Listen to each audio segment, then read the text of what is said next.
Good afternoon, everybody. I'm Julia Rubin, and I'm a professor at the Blaustein School at Rutgers University. And along with my fellow conference organizers and Rutgers colleagues, Charles Payne, Drew Gitomer, Sal Rubenstein, Steve Danley, Michael Hayes, Pengju Zhang, and Bruce Baker, I would like to welcome you to the third and final session of the 2021 Education Reform Communities and Social Justice Research Conference. And I want to also let everyone know that a request for abstracts for the 2022 conference will be coming out in early fall. So I hope you keep that in mind and consider submitting something. Today's session will consist of 5 papers on the theme of shaping public policy. And there hopefully will be time for questions after all 5 papers are presented. So that's why I'm asking everyone to please stay muted unless you are presenting. And then when it's time for Q&A, I will ask people to indicate that they have a question in the chat feature, and then I'll call on them. So today's first paper is titled Virtual Reality, Cyber Charter Schools and the Need for Reform. And the author is Susan DeJarnett, who is a professor of law at Temple University's Beasley School of Law, where she has been teaching since she was a small child. So Susan, take it away. Thank you, Julia. Let's hope screen share works. It just did, so I'm guardedly optimistic. Did it work? I think so. Yay!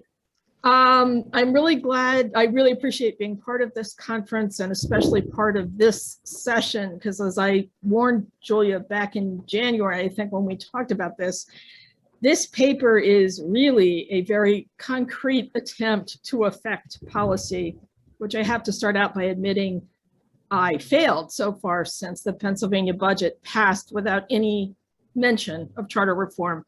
But the fight is not over. But there's a couple things about this paper that are important. I sought to publish it in the Pennsylvania Bar Quarterly, which for those of you who have to really worry about the status of your publication, which I assume is most of us, this one counts for a zip in terms of law school hierarchy. It's considered a practice journal, not prestigious at all. But from my point of view, the good thing is lawyers all across Pennsylvania read it, including those that happen to be in the legislature. So my goal was really to reach policymakers and get wide distribution, and it worked beautifully for that. And I was, in fact, able to give essentially this presentation to the Democratic Caucus of the House Appropriations Committee, which I felt like was worth something. So what is my problem with cyber charters in Pennsylvania? They're a super expensive experiment that's hurting virtually every school district in Pennsylvania. 496 out of 500 have to pay tuition to cybers. And all of my numbers are pre-pandemic, so just assume they're worse now, because they are, although I was not in a position to update this. Pre-pandemic, that total tuition from all those school districts was over $600 million. And it's a lot more than they spend. They were, according to the data in the Future Ready Index, which is the Pennsylvania Department of Ed calculation, they got at least $100 million over expenses. There's 14 cyber charters in Pennsylvania. 3 of them are operated by what we call intermediate units, which are consortia of school districts, and those ones are much less troubling. But the others are largely operated by for-profit managers, including K-12 and Connections. 3 are operated by putatively nonprofit managers, except that they're related entities and a lot of the extra money goes to them. How come you don't want to advance? Let's see. They have over 35,000 students. As I said, they come from almost every school district in Pennsylvania.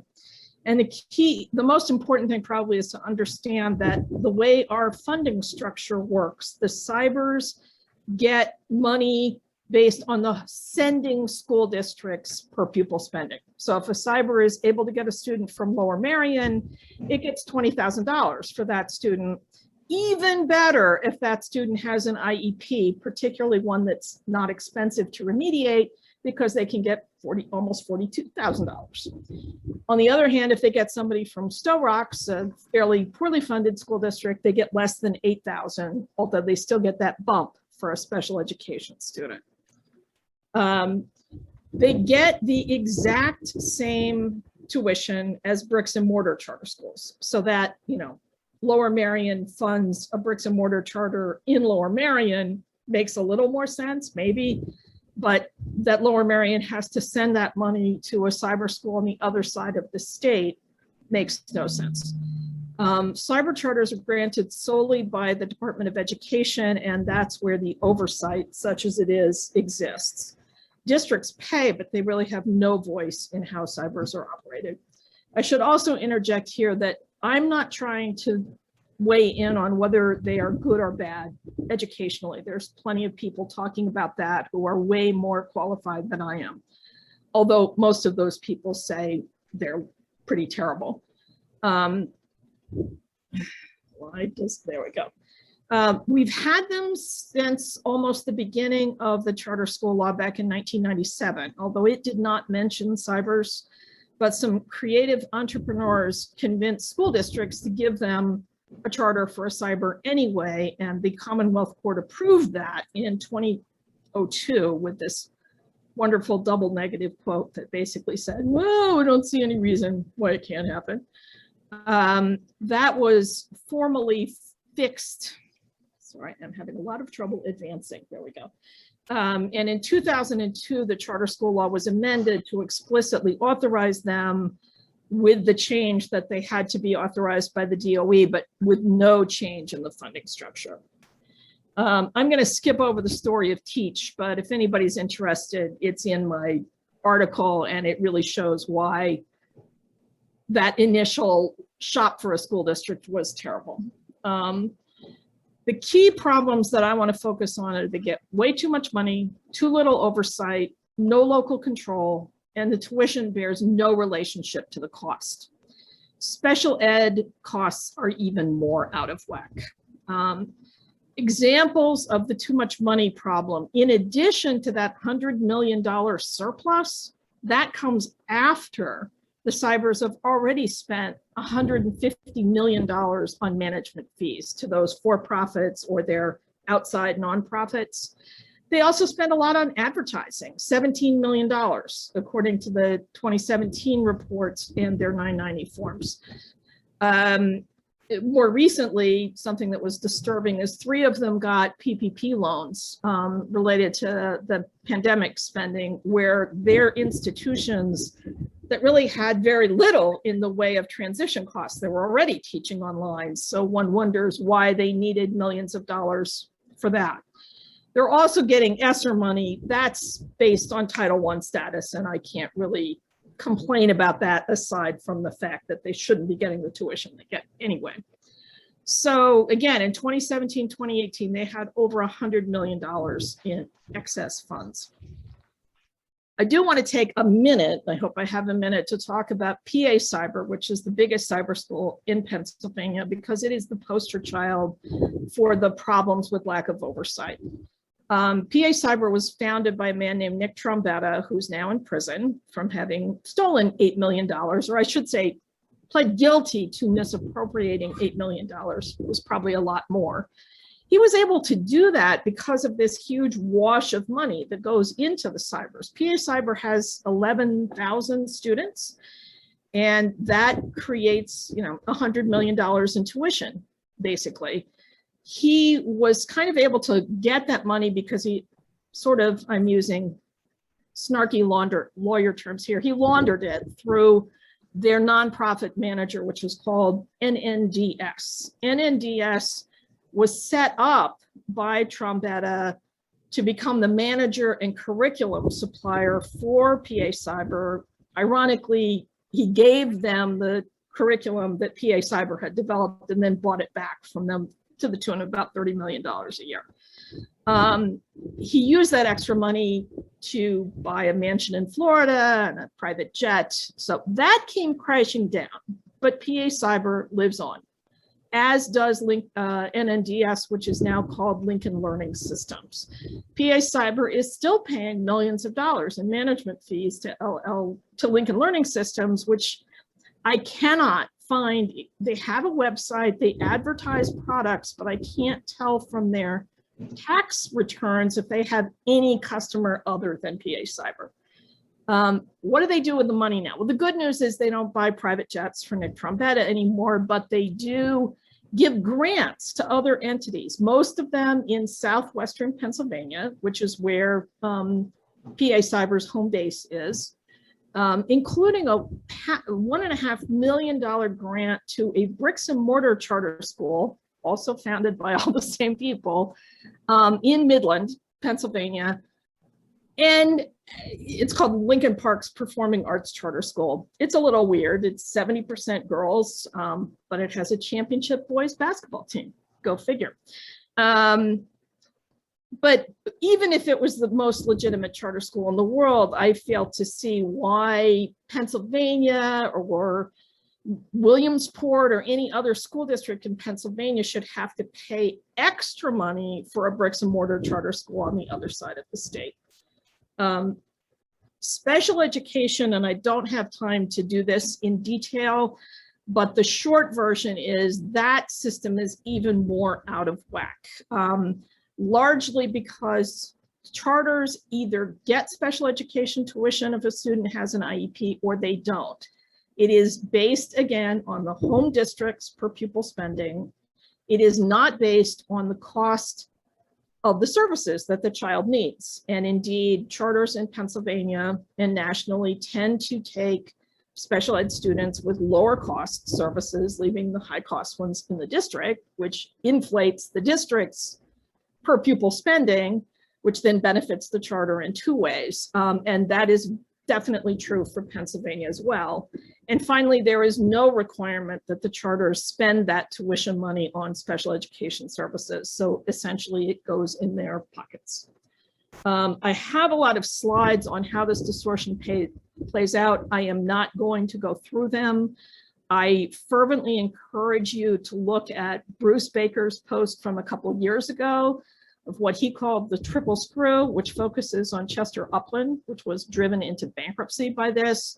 And more recently, David Lapp at Research for Action has a fantastic YouTube video that explains it impeccably with visuals that are much better than what I could do. So I'm going to skip through these slides, but I'm happy to talk about it. So what do we need? And this is what I was trying to convince the Budget Committee, the Appropriations Committee, and anybody else who will listen to me.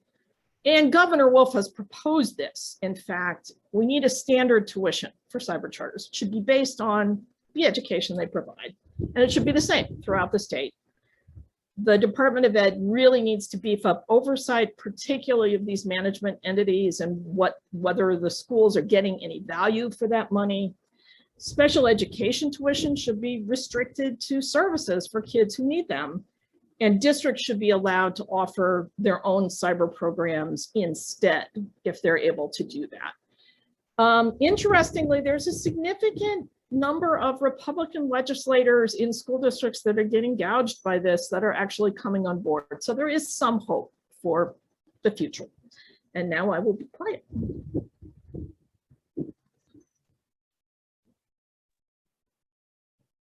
You're done? I am done. You still have lots of time. You still have like 3 minutes. Well, I'm going to go ahead and hope there will be questions. Okay, great. Thank you very much, Susan. What happens when you talk fast? I guess. That was, yes, you covered everything. So worried about going over. Okay, great. Thank you. I'm sure there will be questions. I know I have a few. So we're just going to jump around a little bit today, and we're going to move down to what was listed as the fourth paper, which is titled Education Clauses for Tomorrow. And the author is Paul Trachtenberg, who is a Board of Governors Professor Emeritus at Rutgers Law School in Newark, and the president of the Nonprofit Center for Diversity and Equality in Education, which he established in his spare time after retirement in 2016. During his tenure, Professor Trachtenberg established and was the first director of the Education Law Center, which we'll be hearing about we'll be hearing from in a few minutes. So, Professor Trachtenberg, it's all yours. Thank you, Julia. I'm assuming I can latch on to Susan's extra Oh. 3 minutes. In any event, let me catch your attention with 3 brief quotes. Number 1, every country that outperforms the United States in education has a national, constitutional, or statutory commitment to that right. And my annotation for that is, and there are many such countries that surpass the US in educational achievement. Second quote, the United States is one of few advanced nations where schools serving better off children usually have more educational resources than those serving poor children. And I will add a kind of 2.5 quote to explain it, because the quote is, to my knowledge, the US is the only nation to fund elementary and secondary education based on local wealth. That's precisely the issue, incidentally, in New Jersey, which Robinson against Cahill and Abbott against Burke were designed to address. And to a considerable degree, they did.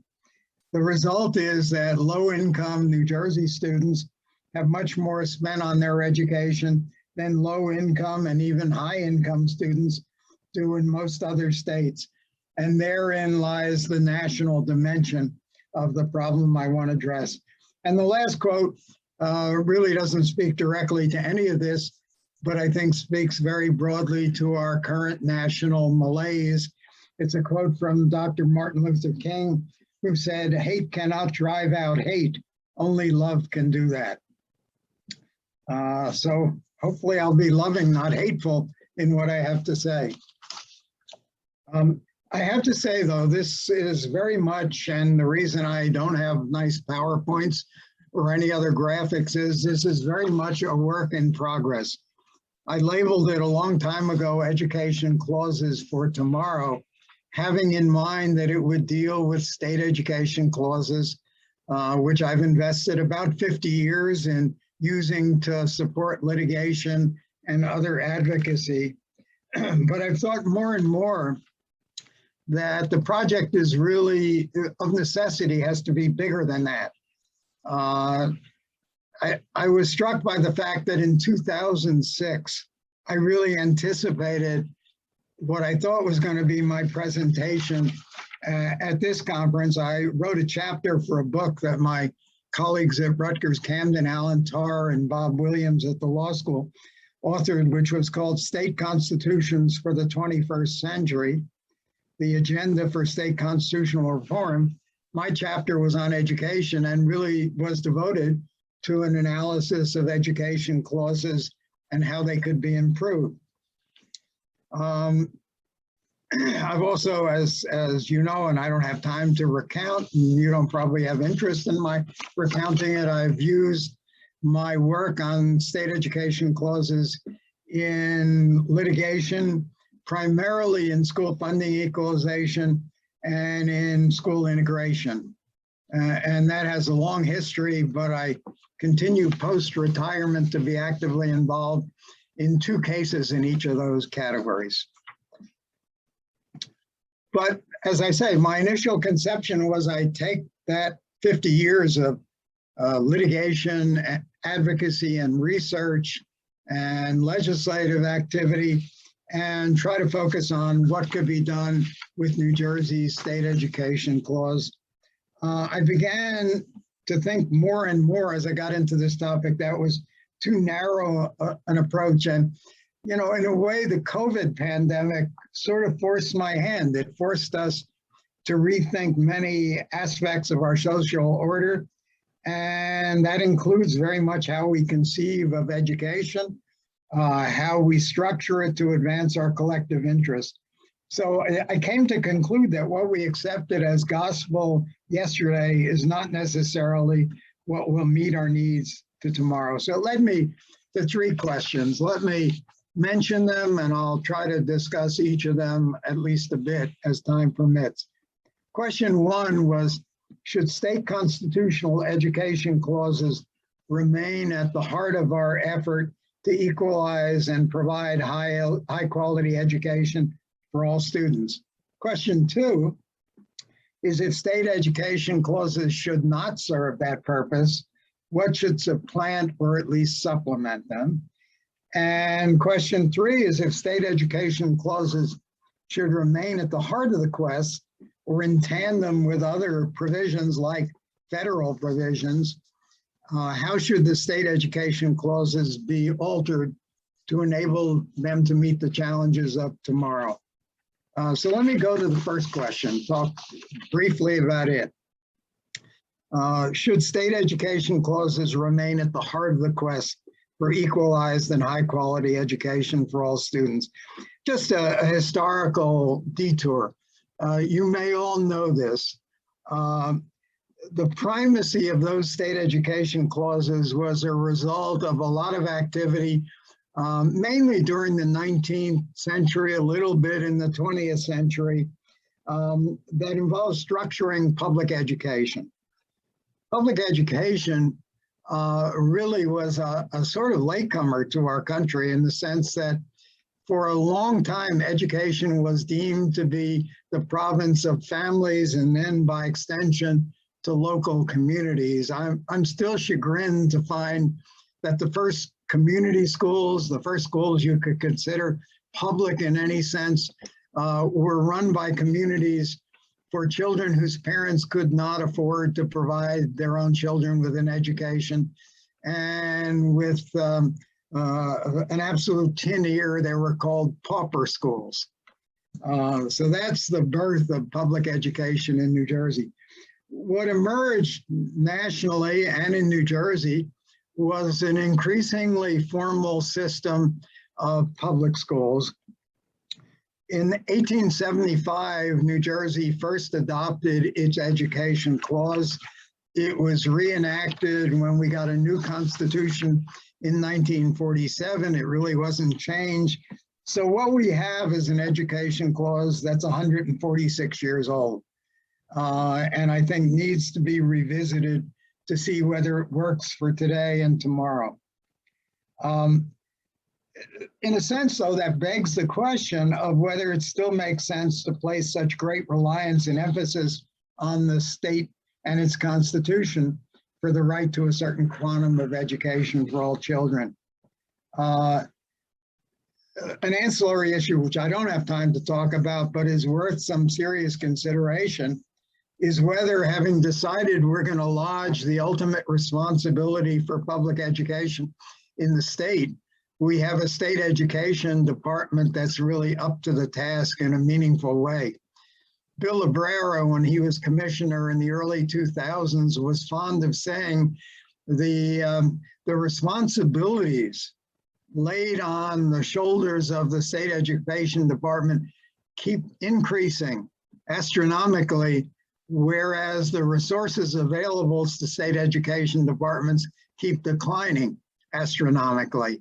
And we had a mismatch, and every year we get a bigger and bigger mismatch.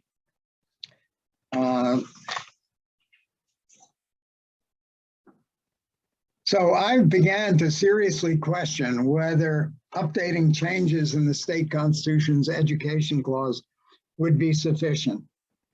And I suppose it raises the broader question of whether we ought to be thinking about other loci of responsibility for education. And I have a long list, which I won't read, but I'll read the first one, which is the family.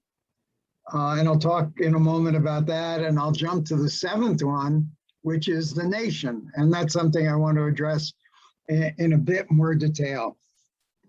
So first, the family, and I take that to mean parents and guardians and perhaps at a certain age, students, children themselves. The argument's been made for at least a half a century that the best education decisions are those that are made closest to the student. That was an argument that was really elegantly advanced by Professors Kuhn and Sugarman from Cal Berkeley, who were instrumentally involved in the Serrano case, kind of the progenitor of all the school funding cases at the state level. And they wrote a book called Education by Choice in 1978, in which they laid out their vision about why the view of parents about how their children should be educated ought to be the centerpiece. And of course, it's kind of become the anthem of both homeschoolers and to a considerable degree, charter school advocates.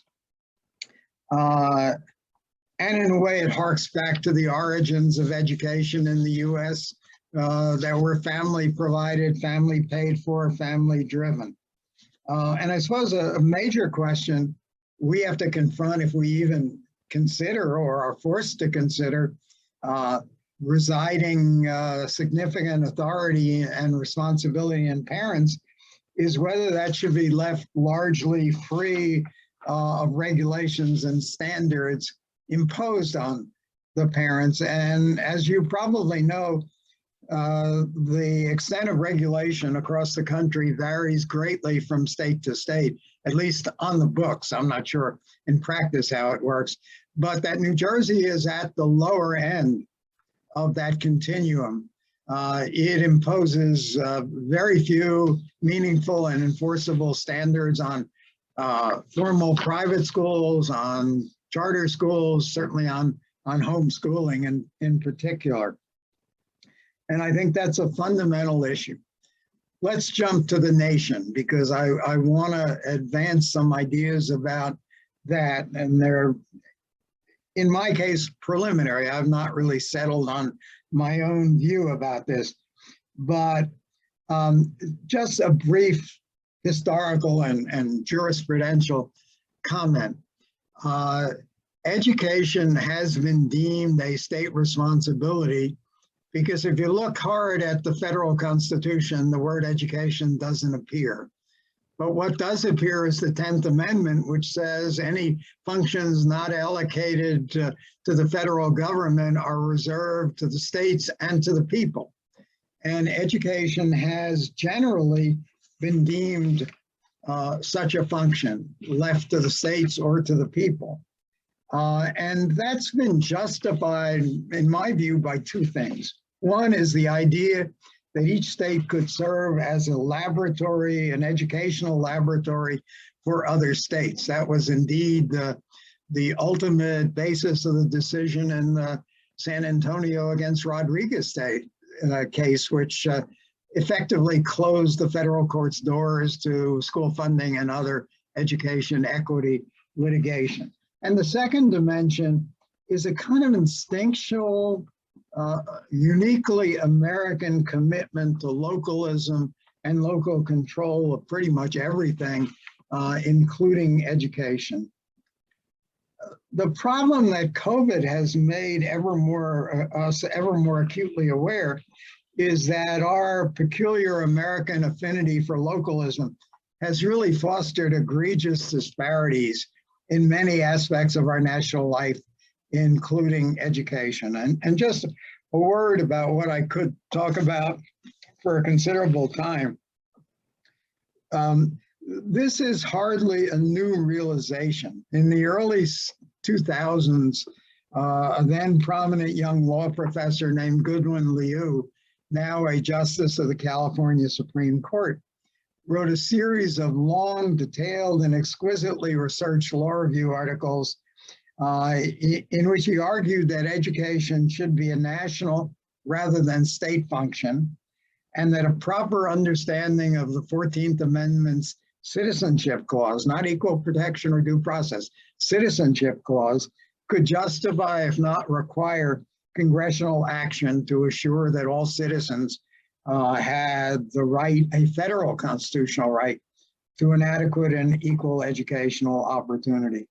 And one of the driving forces behind Liu's project was his research-based conclusion that the inequalities and disparities in educational funding, opportunities, and achievements were greater among the states than within them.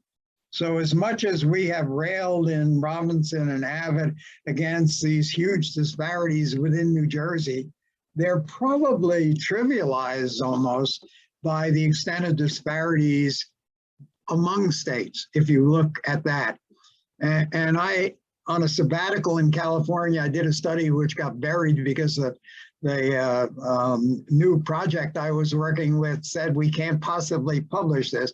Essentially, it was a study in 1996 saying that California education was at the bottom of the national tier for every category of California students, not just migrant workers' kids, but every segment of the California student population was performing among the 3 lowest states or territories in the United States.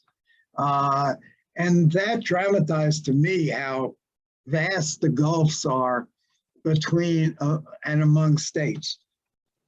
So the question is, if state education clauses, and I'm going to wrap up in a few minutes, should not serve the purpose of being at the heart of the quest for equalized and high quality education, what might supplant or at least supplement them?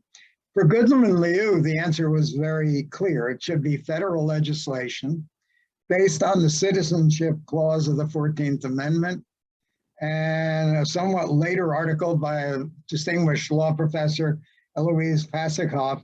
Her piece for Brookings was how the federal government can improve school financing systems. So I think there was that direction, saying we can do it within the context of the current federal constitution, if it were properly construed. But as you may know, others have preferred an updated or entirely new federal constitution.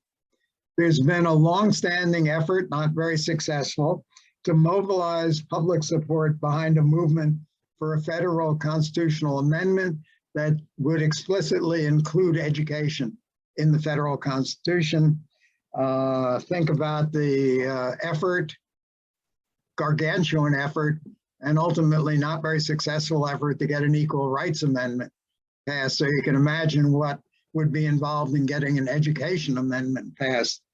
But more recently, actually just a year or two ago, a Democratic representative from California, Mark DeSaulnier, introduced a resolution in the House of Representatives. It was introduced June 26, almost exactly 2 years ago in 2019.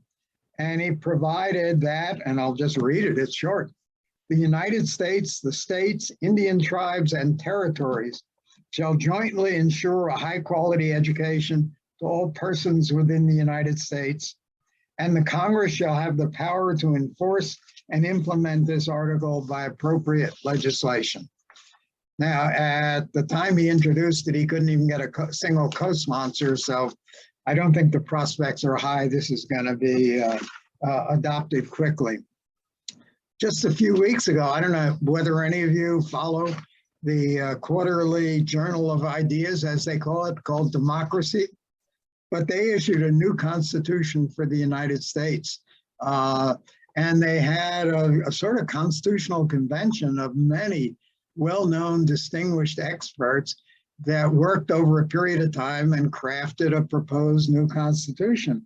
And it included an education provision in their Article 1 called the Bill of Rights, which said Congress shall ensure to all residents the right to an education sufficient to fully participate in the polity and pursue decent work and livelihoods. Educational disparities and segregation of students resulting from the resources of their parents shall be minimized. I think all of us could take a few shots at that formulation and say it's not enough, it's not good enough, it's not correct. Finally, let me say, and I'll have to really eliminate the last section, which is where I started, which is what can we do with New Jersey's constitution. But the most valiant among us in thinking about where we ought to place responsibility for education in whole or in part have looked at a multinational or global dimension and have made reference to existing or new educational norms or standards established by organizations such as the UN, UNESCO, OECD, which I think conceitedly would have only moral force unless perhaps they became embodied in treaties that were adopted by member countries, in which case they would have more status and leverage. Let me just finally say the last part of what I was going to deal with. What do you do with the thorough and efficient clause in New Jersey? And all I want to say, and without getting into the details, is that whenever you approach constitutional drafting, whether of a state or a federal clause, you're immediately confronted with this kind of threshold issue, which is, do you write for the ages? That is to say, produce something at a level of pretty high order of generality so that it can be interpreted and construed and applied to a variety of changing circumstances and needs? Or do you try to particularize it? And if you particularize it, what do you particularize it to? To what the problems are today, or what you anticipate the problems are tomorrow? And what happens when tomorrow comes and the problems are different? You have to go back and try to amend the Constitution again. So it's a thorny initial question. And I had, and would be happy to share offline, a long list of what I conceived to be current or on the cusp kinds of issues. And just think about how you would fashion a constitutional provision that would address them in a way that would be satisfactory to enough people for it to have any chance of being adopted. So my final word is that I think we need to be serious and real about whether we have the will and the capacity to launch a serious effort, either at the state or federal level, to fundamentally alter the constitutional underpinnings of our public education system. And if we conclude we don't, I suppose the alternative is just to continue doing what some of us have been doing for years or even decades, to try strategically to fight, especially in the courts, to make improvements in the current system. And I can tell you, and you probably, many of you know from personal experience, that is a long, complicated, and frustrating effort. But I'm relieved to say the decision about how to proceed will be for those of you younger than me, which I suspect is virtually everyone out there. So thank you. Thank you very much, Paul.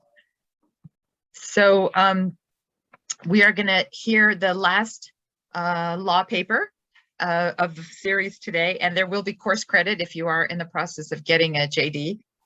So the last paper from this series is titled "The Push to Privatize: An Analysis of Private School Voucher Legislation Across the U.S. from 2019 to 2021. The paper actually has 6 authors, but only 2 of them are going to be presenting today. The 2 that are presenting are Jessica Levin and Sam Boyd. The 6 authors in total are, let me leave Jessica and Sam for last, Sharon Krangle, who is the Policy and Outreach Director, Nicole Ciolo, who is the Research and Policy Associate, and Jason Pedraza, who is a staff attorney and the Skadden Fellow, all at the Education Law Center of New Jersey, Catherine Dunn of the Opportunity to Learn Program Advancement Project, and then Jessica Levin, who is a senior attorney at the Education Law Center and director of the Public Funds Public Schools campaign, and Sam Boyd, who is a senior staff attorney in the Southern Poverty Law Center's Children's Rights Practice. So Jessica and Sam, I turn it over to you. Okay, I'm going to share my screen now. Let's see. Okay, great. Hopefully everybody can see that. Okay, thank you so much. So I'm Jessica Levin from Education Law Center. My colleague Sam Boyd and I are honored to be included in this forum to present our research and analysis of private school voucher legislation across the country over the last 3 years, which includes comprehensive tracking of bills in Congress and the 50 state legislatures, as well as an annual analysis of what happened across the country each year and why. So as you can see, and as Julia said, many of our colleagues listed here have contributed to this research. It takes a large team to track all this legislation and analyze it, and we have help from a lot of people. And our work tracking and analyzing this legislation is also ongoing now in 2021 and going forward. So to the theme of public policy of today's part of the conference, a brief explanation of who we are and why we're doing this research. Education Law Center and the Southern Poverty Law Center, as well as the SPLC Action Fund, collaborate on the Public Funds Public Schools campaign. And PFPS is a national campaign to ensure that all public funds for education are used to maintain, support, and strengthen our public schools. PFPS therefore opposes all forms of private school vouchers, including traditional vouchers, education savings account vouchers, and tax credit scholarship vouchers, and I'll talk a little bit more about the different types of vouchers. We also oppose direct public aid to private schools, basically any diversion of public funds away from public schools are public schools that must welcome and serve all students, which voucher schools are not required to and often do not. So the PFPS campaign engages in policy and legislative work, in litigation against voucher programs, and in research. And we regularly engage with academics across the country who are studying various aspects of school privatization. And so we're so pleased and honored to be here with you all today. So private school vouchers have many names, they come in many permutations, and they're constantly evolving, but all of them function to undermine public education and publicly subsidize private education, as well as discrimination. Traditional private school vouchers pay for all or part of a student's private school tuition with direct payments from the public treasury. Education savings accounts, or ESA vouchers, are public funds that are deposited into a personal account that families can use to pay private school tuition and other expenses. The amount is usually a percentage of the per pupil funding that would have gone to public schools, and the uses are broader than traditional vouchers. Depending on the program, families can use these funds to pay not only for private school tuition, but things like tutoring, online coursework, transportation, and even homeschooling. Tax credit scholarship vouchers, also sometimes called NEO vouchers, are another really important permutation that it's very important to call vouchers and know that these are vouchers. Through these programs, the state provides individuals or corporations with up to a 100% dollar-for-dollar tax credit to send the money that they would have owed to the state in taxes instead to a private organization, and that private organization then grants vouchers to pay for tuition and sometimes broader expenses. So voucher programs, all of these can target different student groups and have various requirements for private schools or lack of requirements. And Sam is going to talk more about the details, but all of them function to redirect public money to private education. They take funds that either were explicitly set aside in the budget for public schools or could have gone to public goods like public schools and instead divert them to private schools. And of course, all of this is in the context of widespread underfunding of public schools. So I'm going to turn it over to my colleague Sam Boyd now to talk a little bit about voucher legislation in the states over the last couple of years. Thank you, Jessica. We've said a little bit about what we do, but I think we should also say, why do we oppose vouchers? I say there's, three basic buckets of reasons, right? So the first reason is sort of the most straightforward. They don't work. Every comprehensive review of this that's looked at it has said either they have a neutral impact or they in fact have a negative impact, right? So particularly in math, especially in some schools, they increase segregation, they reduce public accountability, and then also in many cases they're used, to promote forms of education that I think we think are to some extent antithetical to democratic functioning, right? So forms of education that are exclusionary, that teach deeply hateful, bigoted things about American history, and so on. And then finally, they also have other negative impacts. They are disproportionately available to white students. They increase public school segregation. They're often not available to students with disabilities, or when they are, they deny those students the full protection of federal civil rights laws. And in various ways, they harm basically all of the groups who are most vulnerable in our education system. Next slide, please. So, there's a number of different kinds of voucher legislation that we track. We rarely see what you would think of as a traditional voucher where it's paid for directly out of public funds with a payment to the public school. But we see a lot of ESAs, we see a lot of tax credits, we see a lot of expansions of 529 plans. They're often either based on income, although the income limitations are often very broad. So you'll see, 200, 300% of the poverty level. Which means that you'll get, maybe a majority of schools in the public, a majority of families in the public schools are eligible for what is supposed to be a voucher targeted at low-income families. The other big group is, vouchers targeted at students with disabilities or other, perceived sympathetic populations. But, we see very few programs that are, really aimed at increasing accountability or providing civil rights protections. They're really almost all unlimited vouchers with very few conditions that are available to a broad number of students, although there are also, of course, more limited programs. But definitely the more limited programs are often used as a kind of wedge to expand the voucher programs. So it's certainly something we've seen here in Florida where I work. Next slide, please. So what is our methodology? We have defined voucher legislation to be something that is basically replacing a traditional public school function with a privatized version. So that can be a full-on voucher, or it could be a voucher for, like, for example, reading instruction, which some schools have established with, some states have experimented with. So we have search terms that track all 50 states, legislation filed in all 50 states.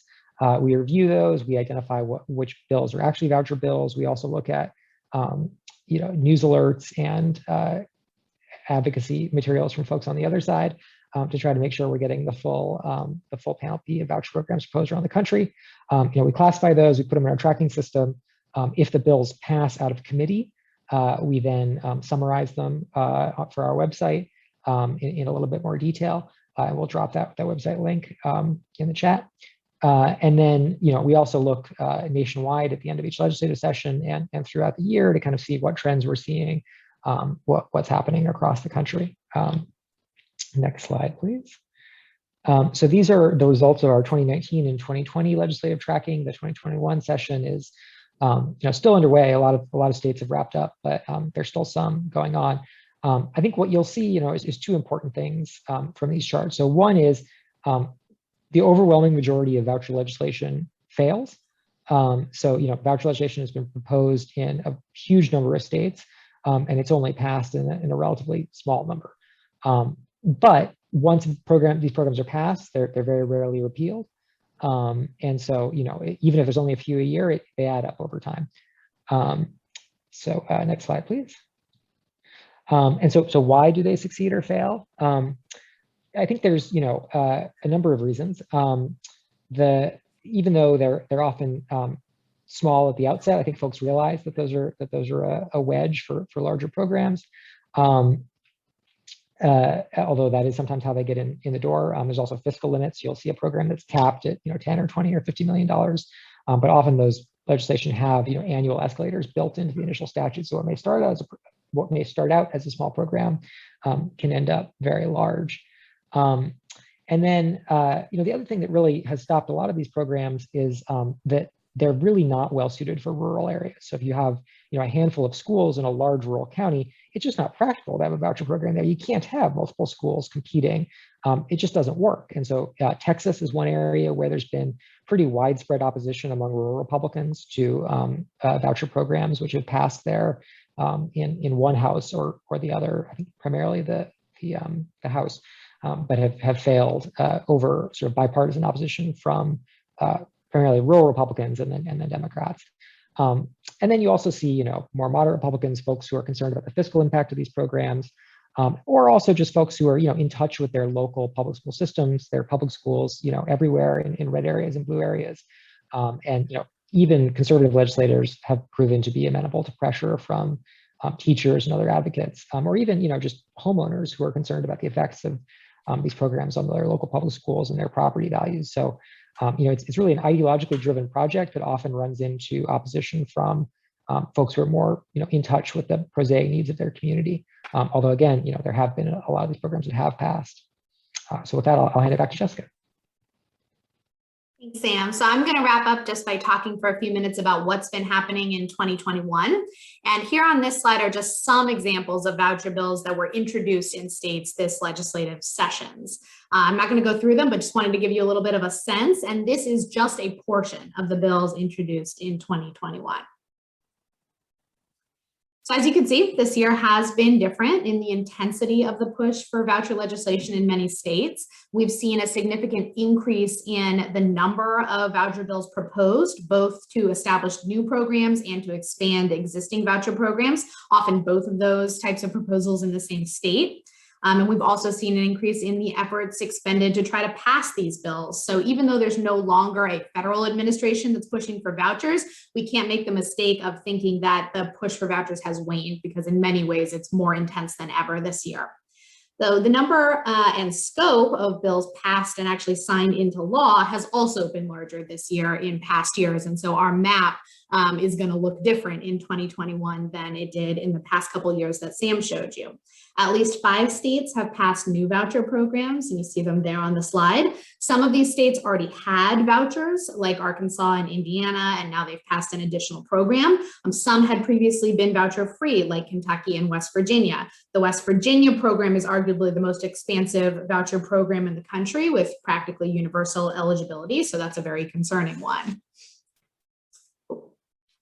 In addition to these states that have enacted new voucher programs, at least 10 have expanded existing programs, and I've listed those there as well. And this expansion can occur through expanding student eligibility, increasing the maximum number of vouchers, or raising tax credit caps. And some of these expansions are quite substantial. For example, in Montana, they raised the maximum tax credit from $150 to $200,000. So these are sometimes just as big as enacting a new program. And some state legislatures, as Sam mentioned, are still in session and they're battling over voucher bills. So there's also some states where voucher legislation has passed the legislature and is waiting to be signed or not by the governor. So the dust hasn't fully settled on the 2021 legislative sessions. So finally, what are some of the factors that have contributed to the differences or the similarities this year? And this is still ongoing, so this is a preliminary analysis from our team, but some of the factors, and there's some old and some new factors. First, in 2020, the US Supreme Court decided a case called Espinoza versus Montana Department of Revenue, and the court ruled that Montana could not exclude religious schools from its tax credit voucher program without violating the free exercise clause of the First Amendment. And that decision has emboldened some voucher proponents. It's really important to know that Espinoza only requires states to include religious schools if they have a voucher program. And the decision explicitly said that states are not required to fund private school vouchers, but nonetheless, that it has emboldened voucher proponents. Another factor that is likely influencing things is political shifts in state legislatures. Most pro-voucher legislators are Republicans, and Republicans gained legislative majorities or even supermajorities in some states in 2020. And we've seen the impact of state legislative makeup in places like Kentucky, where the Democratic governor originally vetoed the voucher bill that established a new program there this year, but the legislature was able to override the governor's veto. The COVID-19 pandemic, as with all things, has been a major factor this year, and its influence on voucher legislation began in 2020 legislative sessions, but really picked up in 2021. And there's a false narrative of public school failure to respond to the pandemic, which of course is connected to lack of adequate resources for public schools. But that narrative is being used as a justification to divert more public funds to private school vouchers. And some bills explicitly played off or tried to punish public schools for closing due to the health emergency. So for example, a bill in Georgia that didn't ultimately pass targeted for eligibility students in districts that were not open for 100% of instruction in person. And this is an extension of older patterns of systemic underfunding of public education, coupled with high stakes accountability for public schools that are being starved of resources to create targeted messaging about quote unquote failing public schools. Also with the pandemic, state legislatures, state capitals were closed. And so the protests and the testimony that had put influence on legislators in the past to vote against vouchers was just practically impossible, but the voucher legislation kept rolling through and kept being pushed. Finally, the influence of powerful, well-funded pro-voucher groups is a factor this year, as in past years. There are lingering effects from the Trump administration and Secretary DeVos's push that have emboldened pro-voucher groups. There are also several well-funded and very well-resourced groups like the Institute for Justice and the American Legislative Exchange Council that continue to push voucherization, and they work at the state level, pushing these bills, often ALEC-authored bills that are similar state to state, and in that way, they sort of move along state to state to try to pass similar bills. The fate of 2021 voucher bills, we see some similar patterns and some new results. So as Sam said, bills targeted to specific populations like students with disabilities, the strategy of trying to expand smaller programs, and that's been very successful this year. And in some states this year, vouchers were pushed through after years of holding them off, possibly due to a combination of the factors that we've talked about. Many voucher bills do continue to fail, as in the past years, as Sam discussed. One example being Texas, where there were vigorous attempts again this year to pass legislation and it failed. And so grassroots organizing, positive messaging about public schools is important, as is the opposition by faith leaders, such as Pastors for Texas Children. And there are groups like that in many states. And so we will continue to watch these. Excuse me, and to put out our full analysis of 2021 in the months to come. But thank you very much for letting us share this research with you. And you can go to our website to access the bill tracking information and the analyses and to get other updates on our work. Thank you very much, Jessica and Sam. So our next paper, we're going a little bit out of order. We have 2 more papers today. Our next paper is called Financing the Future, Venture Philanthropy Investment and Influence in Urban Education. And the author is Samuel Conver, who is a PhD candidate and an associate adjunct professor in the urban education program at Temple University. And Sam is also defending his dissertation, which is on this topic on August 9th. So it's great that Sam was able to fit this in the midst of trying to finish his dissertation. Sam? Thank you. Can you hear me? Yes. Okay, great. So, and hopefully you can see my screen. I was able to find a workaround. This is part of my doctoral research, hopefully publishable in the future. But I did an ethnography on venture philanthropy and its influence in urban education. So why did I choose this study? Frederick Hess and Jeffrey Henning, in their book, The New Education Philanthropy, are quoted as saying, "For all the ink devoted to foundations, we know remarkably little about patterns of giving and the purposes funders seek to achieve." And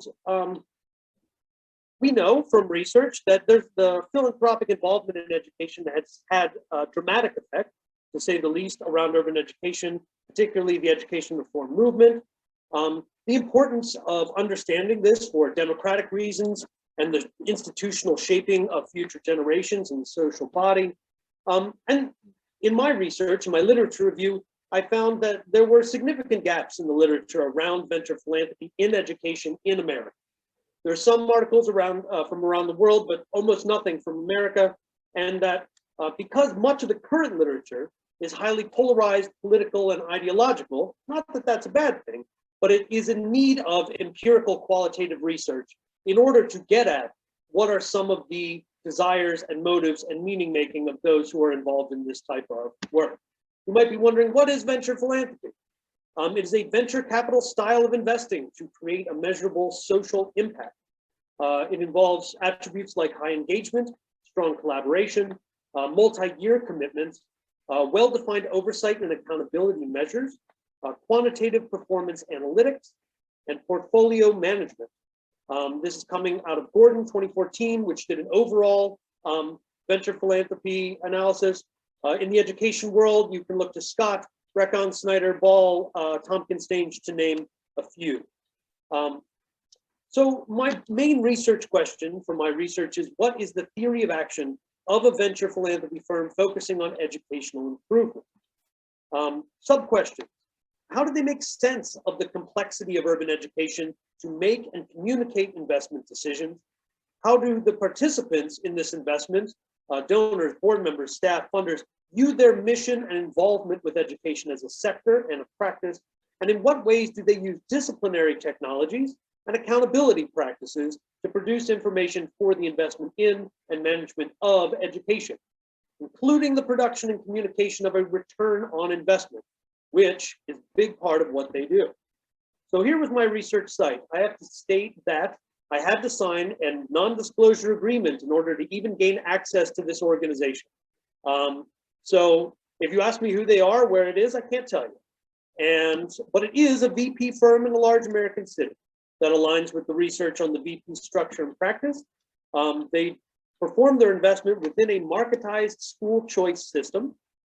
And in the 10 years of their work, they've invested $80 million in over 65 schools in this city alone. What makes them unique is that they do cross-sector investment.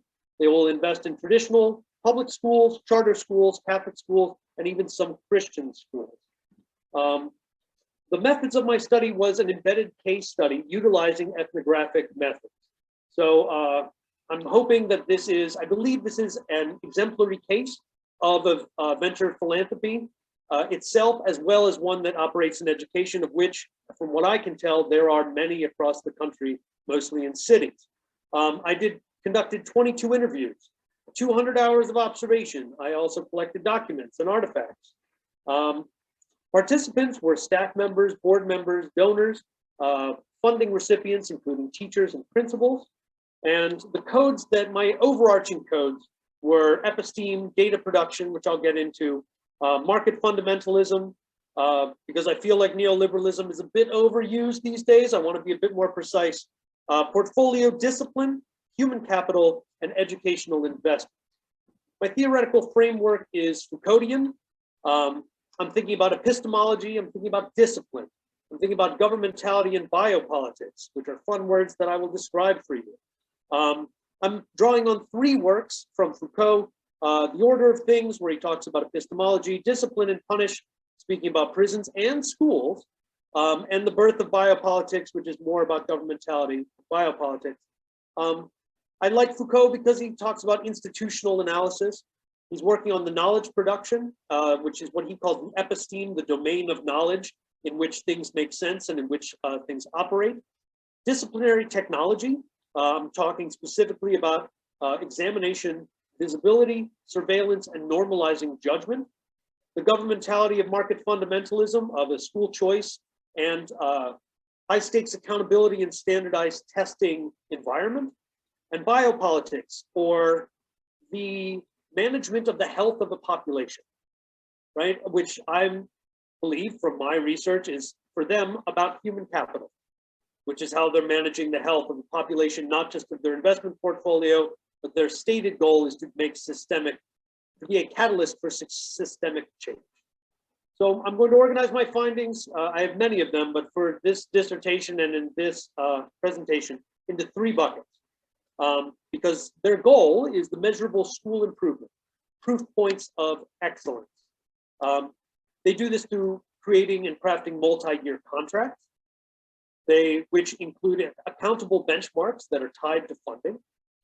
They conduct school observations, consulting, and for instructional and cultural improvement within school. And they do a deep dive and examine not only student outcomes and school-wide metrics, but they also have every school present school achievement presentations every year, like formal PowerPoint presentations, of which I attended several. So, contracts. When I said they, I'm talking about an investment team, which is a sector of the organization itself, made up of, at the time, 4 successful principals who all came from the charter sector, interestingly enough. They performed what they call due diligence, as most good investment firms do. They examined their investments, they studied them, they checked their data, they would sometimes cold call schools, and sometimes they would have schools approach them. Schools where they wanted to increase the number of quality places for students to attend school. They required of schools in their contracts quarterly reports and end of the year presentations, which included benchmarks around enrollment, academic growth, facilities management, staffing, which included a clause in some of the contracts of counseling out teachers that may not be a good fit. Also for high schools, college matriculation and completion. They called access to data the real work, and the access included a lot of info to collect to maintain quality across the board, including, not limited to, financial audit, line item projection of schools, all formative and summative student data, staffing and leadership decisions, all curricular choices, and student demographic data. So I also attended several school surveillance, which is the Foucauldian term. They would call them observations or school visits. 2 visits a year, fall and spring, specifically for the first 2 years of a multi-year contract, some of which were 4 or 5 years. They included classroom observations of all classrooms. They use an observation rubric created by another education reform partner organization. They craft, after visiting all classrooms, ranking all classrooms on a rubric of rigor, which I will share with you. They then provide school level trends, because they don't do individual teacher feedback, they do trends for the school in their meeting with their principal, which concludes the visit. They're aiming to find a waterfall of instruction, the quote they use, flowing from principals, who should be the chief academic instructors, on down to students. Rigorous standards aligned teaching, standards that again come from the state, nesting this work in a governmentality, an art of governing that is already established. The 5 performance competencies from the observation rubric are summarized, because I can't quote it. Student engagement with material, standards aligned content, student ownership of the cognitive load of a classroom, demonstration of learning through materials, and student engagement with the classroom learning culture, which they interpret on a 1 to 5 scale and then aggregate that. And that's one of the deliverables that they give to principals. Couple of quotes. The purpose of the school review visit is to increase student learning and achievement outcomes. That's the best quote I could pull out of it without trying to get in trouble. A quote from one of the investment team members around the school was that students were, quote, compliant, but there's no mechanism to address the apathy that students have for the material. So students were well disciplined, but not well engaged. Therefore, aggressive monitoring should be implemented in every classroom, which involves standards aligned instruction that goes to the individual student and their comprehension levels. So formative assessments should be all the time within a classroom. The teacher should be able to address each individual student's level and connect the material to that to bring them along. One of the investment team members said to me when we were at a project-based school that he wasn't that happy with. He said, there's immense freedom in structure. And I would not personally let my child choose their education on their own, which I think fits very neatly in with the disciplinary structure that Foucault and I outlined.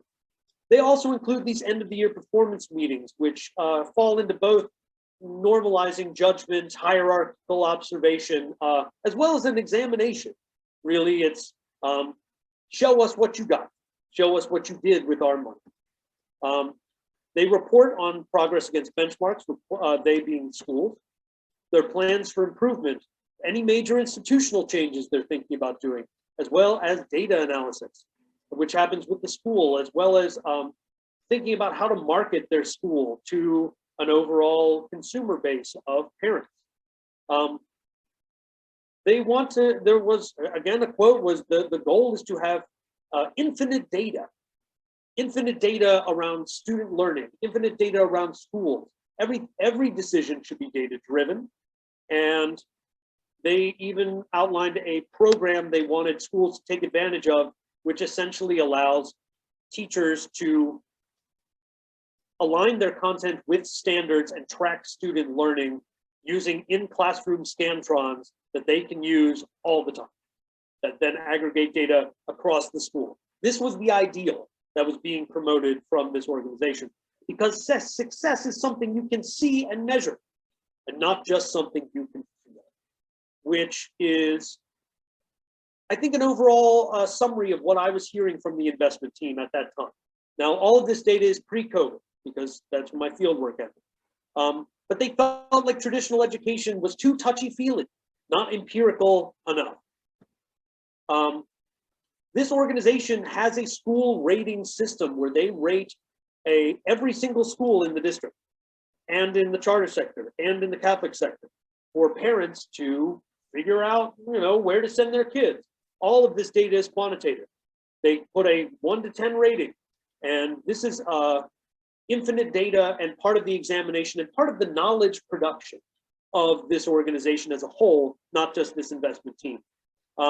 They want this constant formative assessments, as I said, and all of the investment decisions are based on this type of data that I'm talking about, right? It's all based on state examinations, state testing, and that's what a return on investment is, right? So I would argue that it's students, but it's also data is the return on investment. And this again nests in a governmentality of school choice. My big argument is that without school choice, without state testing, this organization's theory of action does not make sense, and it does not operate. Thus, they are heavily invested, both publicly and politically, in maintaining this system. Also, to reference the previous presentation, a lot of their money right now is coming through those educational tax credits that are the new voucher system, which they're not quite ready to admit that that's what's happening, but they're also concerned that a lot of their money isn't coming to them, instead going to some of those mainline and other private schools that are getting a lot of that funding right now. So some quotes from Foucault around discipline that really informed my thinking. That he said in 1977, we are entering an age of infinite examination and of compulsory objectification, which is his way of thinking really the end goal of discipline. This discipline is about objectifying students. It's about objectifying schooling. It's about objectifying teachers. And that's the only way to alter within this disciplinary framework, right? This is an architecture that operates to transform individuals, to act on those it shelters, to provide a hold on their conduct, to carry the effects of power right to them, to make it possible to know them and to alter them. So what's the end goal in this? And I'm almost towards the end. Disciplining the education marketplace. The goal is to create and shape the way this marketplace is understood by consumers and by teachers and by providers. Explicitly, we want to work on the supply and the demand, is the quote that I heard. As I said, a school ratings website and the production of educational information, they also run and operate an all charter common application. And all of this is part of the shadow state that Wilkes talks about in around the 90s. It's all done within the knowledge of the district. The district, in my opinion, is happy they take on this work because they don't want to do it or they don't have the capacity to do so. This is a quote from the executive director when I interviewed him around the human capital aims of this work. And a reminder that biopolitics is a management of population. If we could move the number of students reading on grade level, this city would be transformed in the next 20 years economically, because that would lead to more and better prepared high school graduates, more college graduates, more employable low-income and minority young adults who are going to then start creating wealth for their communities and their families. That's how we move poverty. So, many of us who study foundations of education have our own thoughts about how to move poverty. This is an explicit way to, again, make the focus on quality and not equality, to steal a phrase from another thinker. And this is, I guess, the best summary I can pull. And this comes directly from a board member and who did not want me to record his interview, though I took notes. And he's a board member and also a chief officer at a major investment bank. The discipline of investing is the focus on what you can control. And the product is a student which is on grade level and achieving their competencies. And that's my presentation. Thank you very much. Great. Thank you very much, Samuel. Our last paper today is titled Policy Entrepreneurs, Narratives, and Urban Education Policy Change. And the authors are Victoria Cartwright and Gregory Cartwright, both of whom are K-12 educators, and they also have PhDs and teach as adjuncts at the University of Texas at Arlington. So Victoria and Gregory. Thank take it you. away. So we're gonna present really quick, share our screen. So,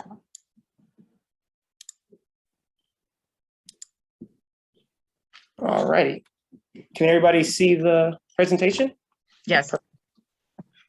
okay, so the title of once again is Policy Entrepreneur Narratives and Policy Change. I'm Victoria Cartwright, if you did not notice, and this is Gregory Cartwright.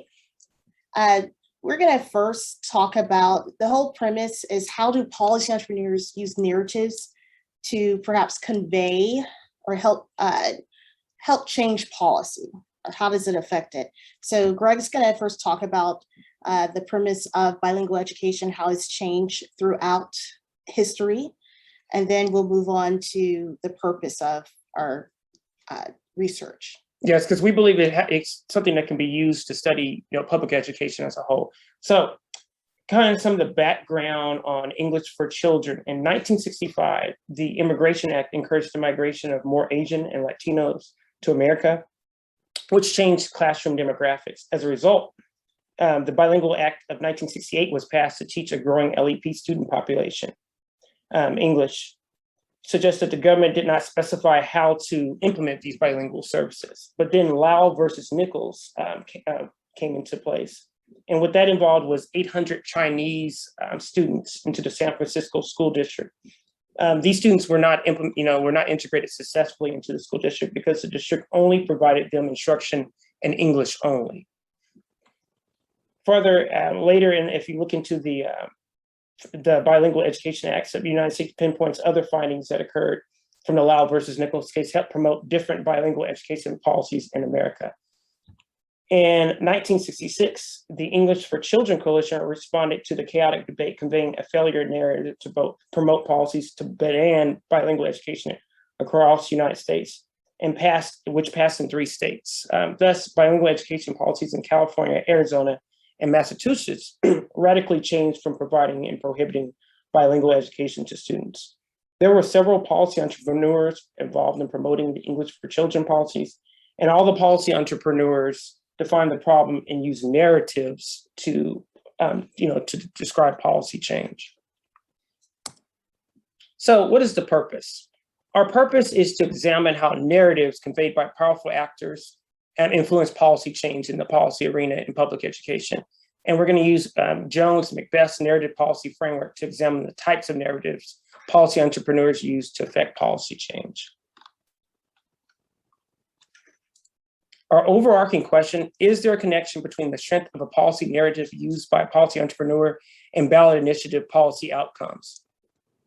So why is this research significant?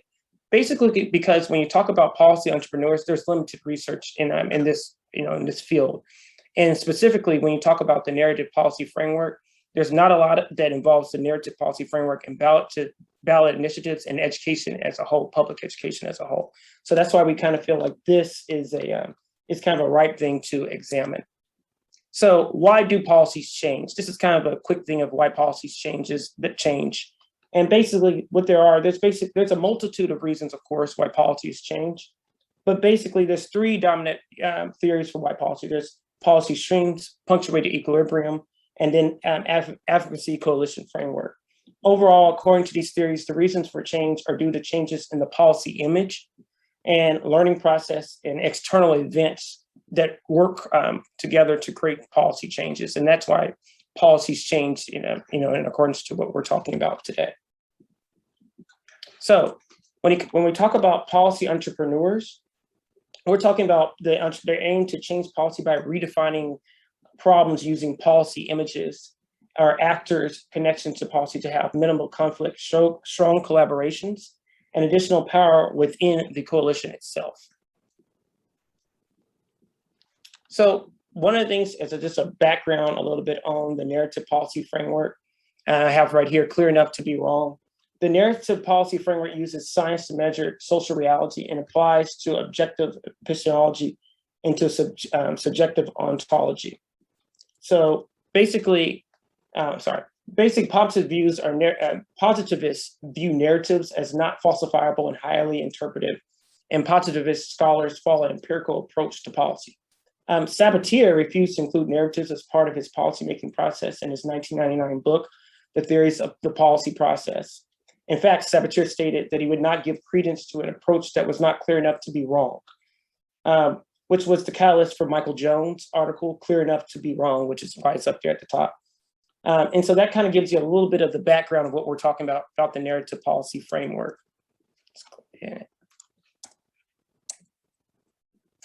Here's some of the core assumptions of the narrative policy framework. You got social constructions. Those are meanings assigned to objects or processes related to the policy. Definitely is tied into bounded rationality, and that's interpretation is bounded by our beliefs and norms, leading to different perceptions of what we view to be correct. Generalizable structural elements, that's setting, plot, characters, and morals, and simultaneous operation at 3 levels. That's the macro, the meso, and the macro. Homo-narrative models of the individual. That is narratives that are associated with how information is interpreted as a whole. Then we get into our narrative strategies. Most of these narratives all involve numbers, characters, and kind of the traditional narrative story arc of the rise and the decline in a story, wrapped up in a story. I'm going to get into the hypothesis, and I'm going to hand that over to my colleague here, Victoria, and she's going to take us on to the hypothesis of the paper. Thank you. So our hypothesis is a policy entrepreneur that seeks policy change will use one or more narrative elements to influence policy change. The incidence of policy change can be predicted based on the strength of the narratives that emphasize the benefits of the proposed policy and or the failures of the existing policy. And we're controlling for ethnicity, media representation, and the majority political affiliation. So once again, the vehicle we're utilizing is English for the Children. And it was pioneered basically by multiple policy entrepreneurs. The main one was Ron Once.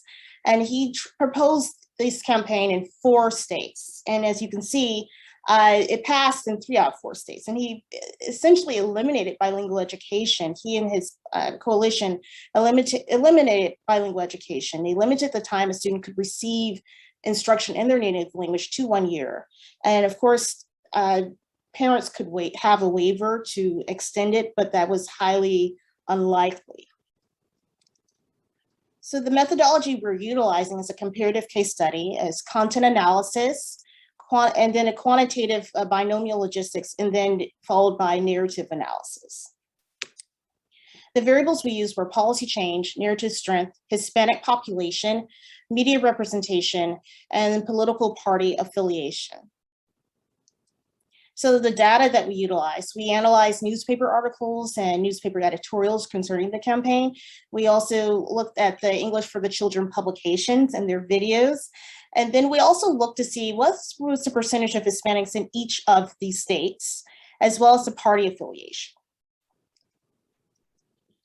And once again, we're using content analysis because that is the most prevalent methodological choice for data collection for a narrative policy framework. This was our code book. So we categorized the strengths of the narratives, utilizing those narrative elements that Greg mentioned before, as well as this is going based off Deborah Stone, her work when it comes to elements of narratives.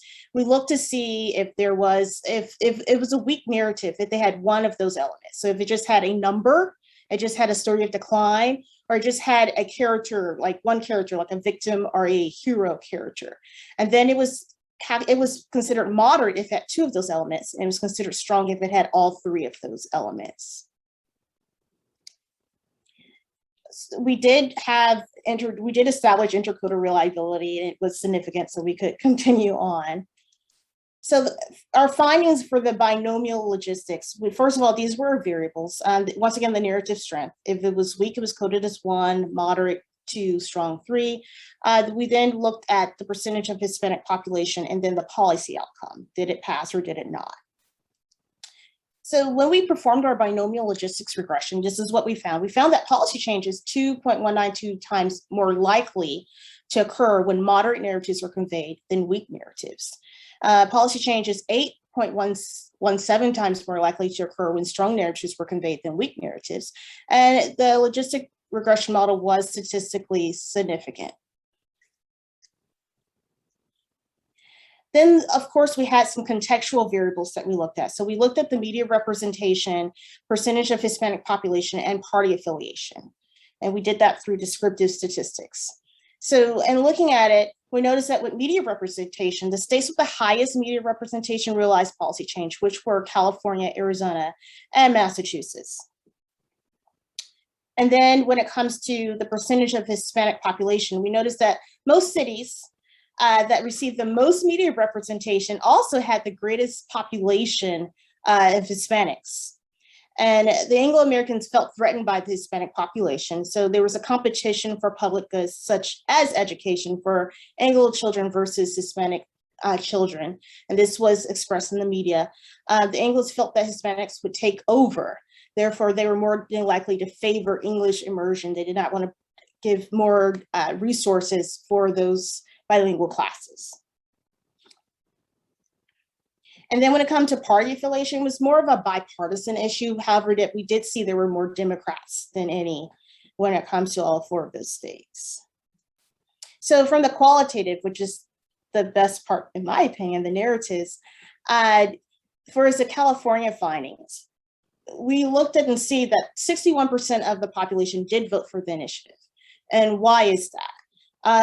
Well, it was a high Hispanic population, and also the historical contextual variables. We noticed that they had passed Proposition 63 and other immigration policies, in which case they made English the official language, and then they decided to prevent any more resources going to immigrants. So therefore, the environment was already ripe for this to be passed, to have an English immersion policy.